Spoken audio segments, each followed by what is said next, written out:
പ്രിയമുള്ളവരെ, ഞാൻ ഹരീഷ് ആർ നമ്പൂതിരിപ്പാട് ദേശീയ പത്രപ്രവർത്തക ദിനമായ ഇന്നൊരു കഥ കേൾക്കൂ. ശബ്ദമില്ലാത്തവൻ്റെ ശബ്ദം.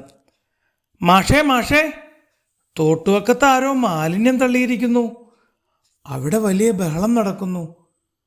പത്രലേഖകനായ ബാലമാഷ് വീട്ടിലേക്ക് ഓടി വന്ന കുട്ടികൾ പറഞ്ഞു. മാഷ് സംഭവസ്ഥലത്ത് ചെന്നപ്പോൾ അവിടെ വലിയ ആൾക്കൂട്ടം. തോട്ടുവക്കത്തെ പാടം നിറയെ മാലിന്യ കൂമ്പാരം. അവിടെ വലിയ ആൾക്കൂട്ടം. ആരൊക്കെയോ ലഹള കൂട്ടുന്നു. പാതിരാത്രിയിൽ സാമൂഹ്യ വിരുദ്ധർ ശുചിമുറി മാലിന്യം തള്ളിയതാണ്. അന്വേഷണത്തിൽ കാര്യം വെളിവായി. സ്ഥലമുടമയുടെ അനുവാദത്തോടെ നടത്തിയതാണ് ഈ ഹീനകൃത്യം.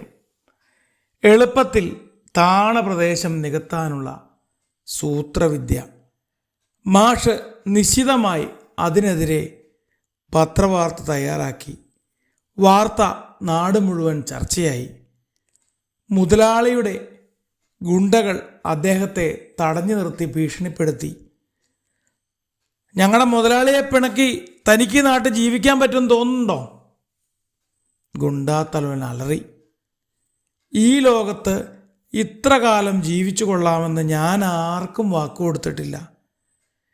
ജീവിക്കുന്നിടത്തോളം കാലം തൻ്റെ ഇടമുള്ള മനുഷ്യനായി ജീവിക്കും. അപ്പോഴേക്കും നാട്ടുകാർ ഓടിയെത്തി ഗുണ്ടകളെ ഓടിച്ചു.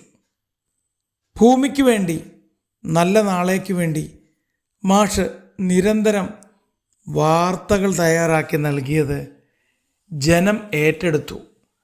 അത് കണ്ട് മറ്റ് പത്രങ്ങളും ഭൂമാഫിയയുടെ ഗുണ്ടാവിലാസങ്ങളെക്കുറിച്ച് വാർത്തകൾ തയ്യാറാക്കി. അധികൃതർക്ക് കണ്ണു തുറക്കാതെ വയ്യുന്ന അവസ്ഥയായി.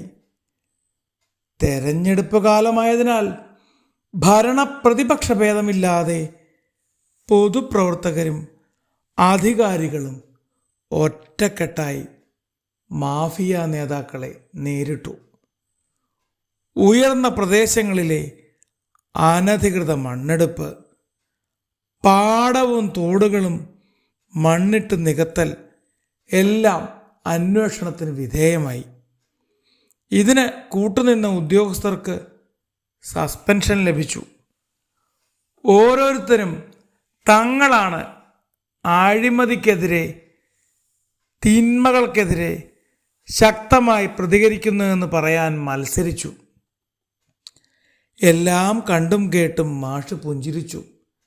അദ്ദേഹം പത്രസുഹൃത്തുക്കളോട് പറഞ്ഞു, അടുത്ത വാർത്ത വരുമ്പോൾ ജനം ഇതെല്ലാം മറക്കും.